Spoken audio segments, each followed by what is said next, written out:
Ready? Yep. You ready? Yeah.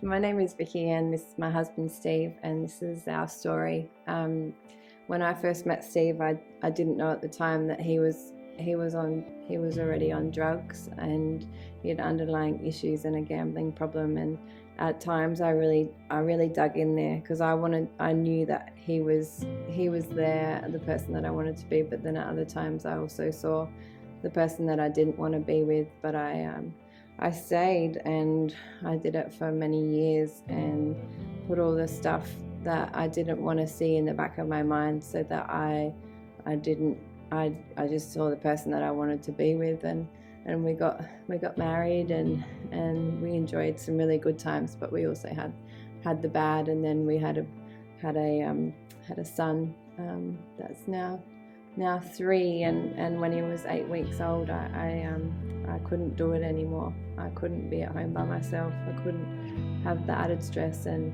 it wasn't fair on the little one to have that. So I had to remove Steve from the situation. I had to kick him out.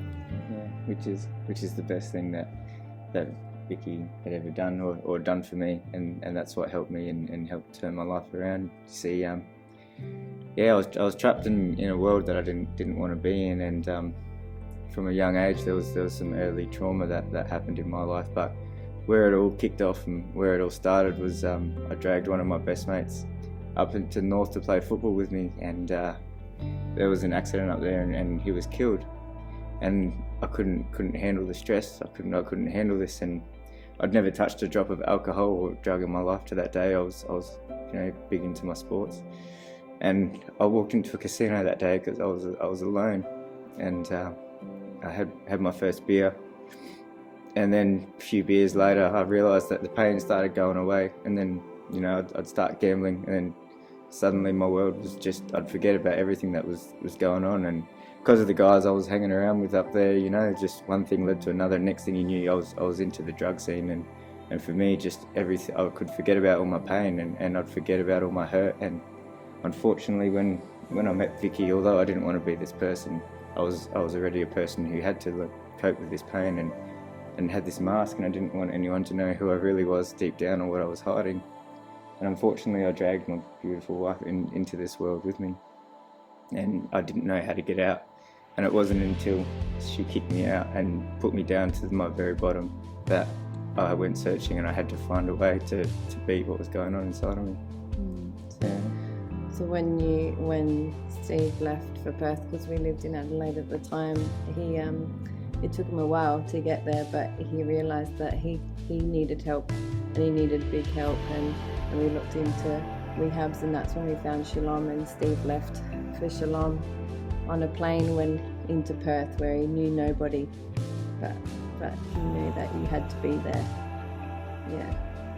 For that.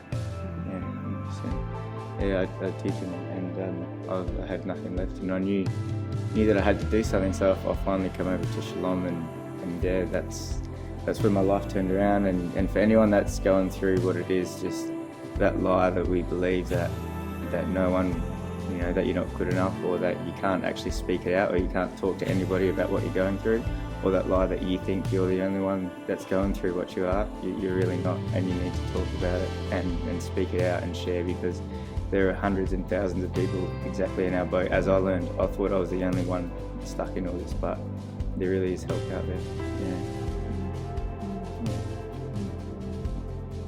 So after a few months of not speaking to Steve, we came over for reconciliation to sit down, and I came over for the reason just for Jed. I wanted him to have the father in his life, and wanted for us to be able to be on the same page for him.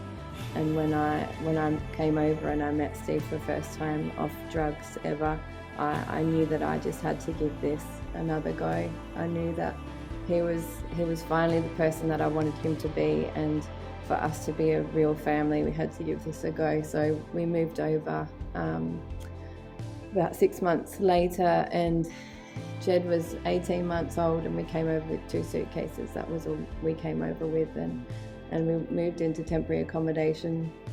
But then we had to find our own place, and we could find a house, but we just didn't have anything. And Shalom could help with some, but then a friend of mine actually reached out and said, get in touch with Janine from No Limits, and wow, I can't put into words how much they have done for us. We put on everything. They said, write down everything you need, to the littlest things like a sponge or a mop or a broom, and we put down everything, and we got everything off that list. And it was just, the truck pulled up and I just couldn't get over the amount of support that we had there. Yeah, unfortunately, because of what I did, and I was that bad into it, I'd absolutely taken absolutely every resource that our family had. I'd spent all our money, stolen all our savings. I'd sold everything that we had to either gamble or to use for drugs, and burnt every single bridge, and we had nothing. We literally had nothing, and that was the consequences of what I did. But through these beautiful people and this beautiful foundation with No Limits, and they've blessed us, and the blessing from them, we were able to bring my son and wife over here, and we're able to live comfortably and not just live over here, but it was just beautiful, wasn't it? Yeah. Yeah.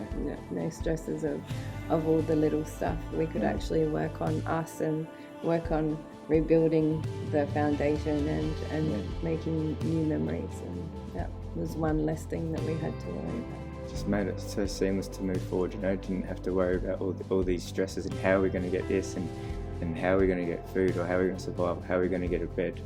We could just work on ourselves and our family, and there's no thanks that we could give. That's it. We're 12 weeks pregnant with our second one, which I thought would never even be possible. So we've got another little one coming into the family, and Steve's on the end of the program and graduating very soon. So we're just so excited to start a new beginning and new memories, and just really enjoy the time together as a family, and also help others with what we've been through.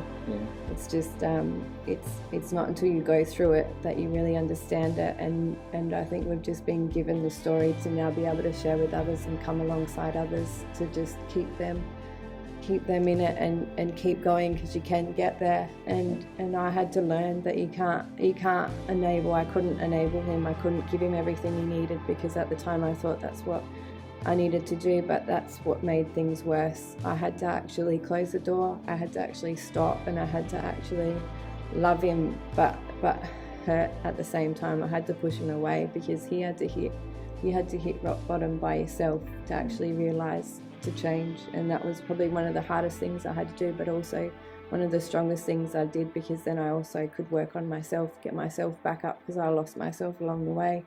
So I could work on me, I could work on my son, and I could just get us on the feet. But I would just, if you're going through something like that, just it's hard, but we do enable and we do give them, because we think that's what they need, but it's not.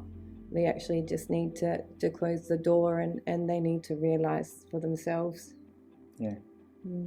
From here, we've come from where we were, and there's no hope in that place, and you can't see a way out, and there's really nowhere to go, and you can't see a future, and you're just drowning, and you cannot find a way to get any air. But we're living proof that it can be done, and if you speak it out, and if you take the steps and do something about it, there are people in this world that are here to help you, just like No Limits and Janine. And where to from here, and we're just going to go forward and share our story, and hope that other people can see that we've made it out, and there's a way out for them too.